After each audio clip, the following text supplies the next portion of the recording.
जहां पे शरद पवार हैं? देखिए, जो इतनी सारी बातें हुई उसमें ईश्वरप्पा जिस तरह से आए, प्रकट हुए वीडियो लेकर अपना मीडिया में जो जाहिर किया उन्होंने कि जिस ईश्वरप्पा की वजह से इतना बड़ा हंगामा हुआ पड़ा है 40%, और बीजेपी का कार्यकर्ता ही था जिसने आत्महत्या की, ठेकेदार जो है। तो अब सवाल है कि मोदी जी इस लेवल पे क्यों आ गए हैं, और मोदी जी ये जो बोल रहे हैं कि भाई सरकारी पैसों का दुरुपयोग कर रहा है, बेसिकली ये अपने लिए ही बोलते हैं। आप पूछ रहे थे किसको बोल रहा है, खुद को ही बोलते हैं। और ये इसलिए बोलते हैं कि ये जो 80 करोड़ लाभार्थी है 5 किलो वाले, उनको सुनाते हैं और अपने भक्तों को सुनाते हैं, क्योंकि वो भक्त उनके केवल गोदी मीडिया देखते हैं। गोदी मीडिया में क्या आता है वो हम सब जानते हैं। लेकिन कर्नाटक में जो स्थिति है वो क्लियर है। कर्नाटक में राहुल गांधी का जो आपने लिखा है कि गूगली में फंस गई बीजेपी, मैं तो कर रहा हूँ गूगली क्या, सिंपल गेंद भी डाल रहे हैं राहुल गांधी। कभी कभी झूठ मूठ के भी हाथ घुमा देते हैं तो वो जो है बीट हो जाते हैं, है ना। तो ये स्थिति में अभी बीजेपी आ गई है, और मोदी जी बिल्कुल जो है जिसको कहिए कि बदहवासी में बोल रहे हैं। बदहवासी इसलिए है कि जो करिश्मा था वो टूट चुका है, करिश्मा है नहीं बचा हुआ। और महाराष्ट्र में जो चल रहा है वो आप ये समझ लीजिए कि जो अडानी साहब हैं वो बेचारे अपनी फील्डिंग खुद कर रहे हैं। महुआ मोइत्रा से बोले या और कई लोगों से बोले, कई लोगों को उन्होंने ऑफर भी किया होगा क्योंकि धन वाले लोग हैं। तो शरद पवार साहब के साथ उनके पुराने संबंध हैं। शरद पवार जो है किसी भी संबंध को नकारते नहीं है। सारे जिस तरह के लोग उनके पास आते हैं सबकी हेल्प कर देते हैं। शरद पवार के बारे में ये बड़ा फेमस है, वो किसी को निराश नहीं करते। तो अडानी साहब को भी निराश नहीं करेंगे। लेकिन मूल सवाल ये है कि क्या शरद पवार किसी की मदद करने के क्रम में अपना नुकसान करेंगे? क्या अगर बीजेपी के पास वो जाते हैं तो इसमें शरद पवार का नुकसान है या नहीं है? क्या अजित पवार तोड़ करके अगर एनसीपी को चले जाते हैं तो अजित पवार और शरद पवार का नुकसान है या नहीं है? क्या महाविकास अघाड़ी की जो स्थिति है आज महाराष्ट्र में, जितनी मजबूत स्थिति में महाविकास अघाड़ी है, क्या शरद पवार एक कमजोर गठबंधन की तरफ जाएंगे? तो ये सारी चीजें जो है अपने आप में, ये जो सवाल मैं कर रहा हूं, इसी के भीतर जवाब छुपा हुआ है। और शरद पवार कोई कच्चे खिलाड़ी नहीं है राजनीति के, वो अभी अभी किसी प्रदेश से निकल के राष्ट्रीय राजनीति में नहीं आए हैं। और मुझे एक और बात जो लगातार लग रही है राजीव जी, अब तो पूरी तौर पे लग रही है कि मोदी जी ये चाह रहे हैं कि अब 2000 में हम नहीं आए तो आगे बीजेपी कम से कम 30-35 साल तक ना आए सत्ता, ऐसी व्यवस्था करके जाए। क्योंकि अब इतना झूठ बोल के जाएंगे कि 2-4 पीढ़ी तो मुझे लगता है इनके झूठ का रिकॉर्ड बजता रहेगा। जिसे सावरकर का और गोडसे का रिकॉर्ड अब तक बज रहा है, 70 साल हो गए लेकिन रिकॉर्ड बज ही रहा है। हम लोग सुन रहे हैं, आज भी भीड़ लेते हैं और आज भी कहते हैं कि अरे क्या हो गया, बीजेपी को बड़ा भारी नुकसान होता है या संघ को नुकसान होता है, संघ को जवाब नहीं सूझता है। तो जो मोदी, एक और बहुत बड़ा हॉल है, वहां पे 2-2.5 हजार लोग बैठते हैं, उसमें प्रोग्राम किया जा सकता था।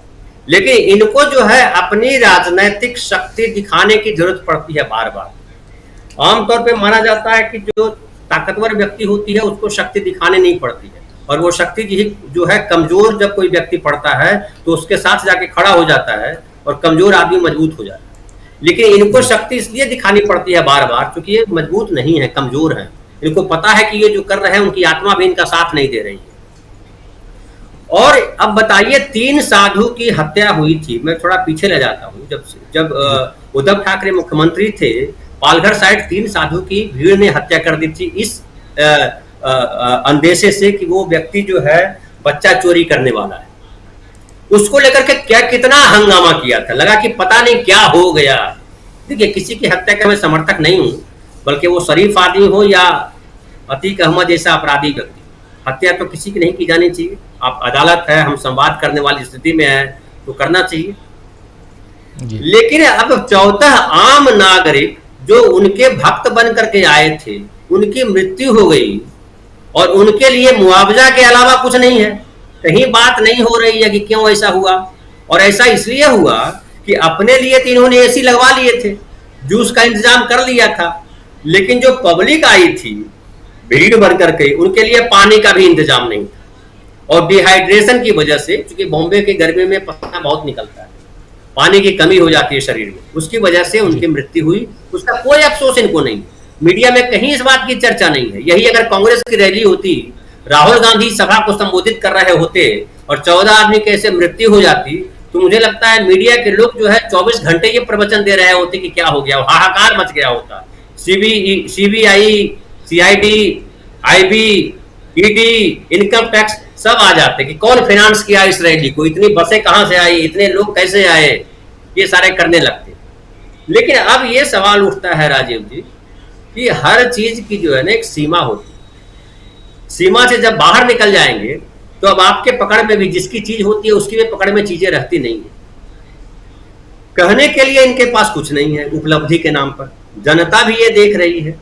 लेकिन ये जिस तरह से मीडिया को भोपू बना करके इस्तेमाल कर रहे हैं, वो मीडिया भी आखिर कब तक सच को छुपाएगा, सच तो बाहर आएगा। और कर्नाटक जो है, कर्नाटक इनके लिए फंदा बन गया है। फंदा इस तरह से बन गया कि इतिहास भी अगर आप देखिए तो इंदिरा गांधी की वापसी जो है कर्नाटक से हुई थी, सोनिया गांधी का प्रवेश जो है कर्नाटक से हुआ था, और राहुल गांधी को जो इन लोगों ने पप्पू बना दिया था, वापस एक गंभीर राजनेता के तौर पे कर्नाटक में प्रवेश के बाद ही वो माने गए कि उनकी यात्रा जो है कमाल। इसीलिए आपने कहा कि 24 दिन उन्होंने दिए, लगभग 1 महीना दिया वहां। और कर्नाटक पढ़ा लिखा स्टेट है, वो उत्तर प्रदेश बिहार नहीं है। तो पढ़े लिखे प्रदेश के लोगों को समझ में आता है कि सच क्या है और झूठ क्या है। और अभी मीनू जी जो बता रही थी कि जो है जो सभा को संबोधित कर रहे थे मोदी जी, उसमें से कुछ लोग ताली भी बजा रहे थे। ताली तो डर के बजा रहे थे, ये भी बता रही हैं। लेकिन जो जिनको वो सुना रहे हैं, जिनको भाषण दे रहे थे, वो सब जानते हैं सच, सच उनके सामने है, वो देख रहे हैं लंबे समय से। तो मुझे लग रहा है मोदी जी के पास अब पाने के लिए कुछ बचा नहीं है। और गुजरात में जिस तरह से हुआ है, या प्रेम कुमार जी जिस तरह से दिल्ली का जिक्र किया, दिल्ली चूंकि केंद्रीय गृह मंत्रालय के अंतर्गत आता है, तो व्यवस्था क्या है, उत्तर प्रदेश में व्यवस्था क्या है, वो हम सब देख पा रहे हैं। उसके बाद बिहार में जिस तरह से गए अमित शाह जी और दंगा भड़काने में और घी का काम किया, वो भी सब लोगों ने देखा। अभी बिहार शरीफ में पकड़े जा रहे हैं लोग, इनके बजरंग दल और वगैरह वगैरह के लोग, कोई साथ नहीं आ रहा है, इनके नेता भाग रहे हैं उससे कि क्या करे। मनीष कश्यप को उकसाया इन लोगों ने, मनीष कश्यप पे बेचारा एनएसए लग गया, अब वो बेचारा परेशान हुआ, उसके माँ रो रही है, उसके फादर रो रहे हैं, उसके फलाना रो रहे हैं, उसके रिश्तेदार रो रहे हैं। तो ये खाली फंसाने का काम करते, उकसा देते हैं और भाग जाते हैं, क्योंकि लड़ते नहीं है। अब एक और बात कही कि हमेशा रहा 24 आवर्स ये रहते हैं चुनावी मोड पे। चुनावी मोड पे इसलिए रहते हैं कि ये प्रचारक थे, इनको प्रचार करने की आदत है। तो प्रचारक जो है, अब जो टीवी पे विज्ञापन आता है सब सही थोड़े होता है, विज्ञापन तो बढ़ा चढ़ा के पेश ही किया जाता है। तो मोदी जी इसलिए हमेशा जो है सच झूठ, झूठ सच पता नहीं क्या क्या मिला देते हैं। अमिताभ बच्चन गुटखा नहीं खाते, लेकिन गुटखा का प्रचार कर देते हैं। फलाना जी दारू नहीं पीते, दारू का प्रचार कर देते हैं।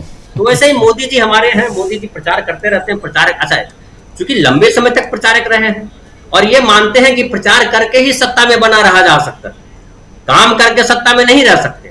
इनको मालूम है कि प्रचार जितना करोगे सत्ता में उतने दिन टिके रहोगे, क्योंकि अब तक सत्ता में बने ही है प्रचार की वजह से।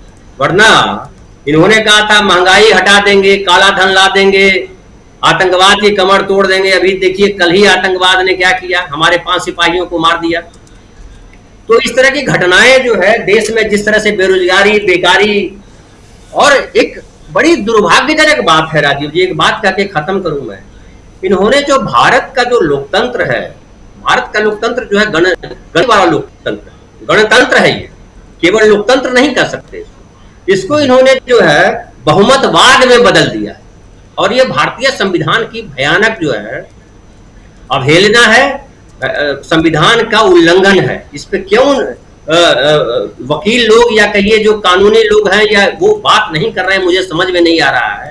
जो गणतंत्र प्रेमी है वो समझ नहीं पा रहे हैं कि क्यों नहीं बोल रहे हैं उनके खिलाफ। नहीं तो इस देश में ये आंदोलन होना चाहिए कि ये हमारा जो भारतीय लोकतंत्र है एक गणतंत्र है, हर नागरिक को सम्मान करने की बात है। तो आप जो है बहुमतवाद कैसे चला रहे हैं?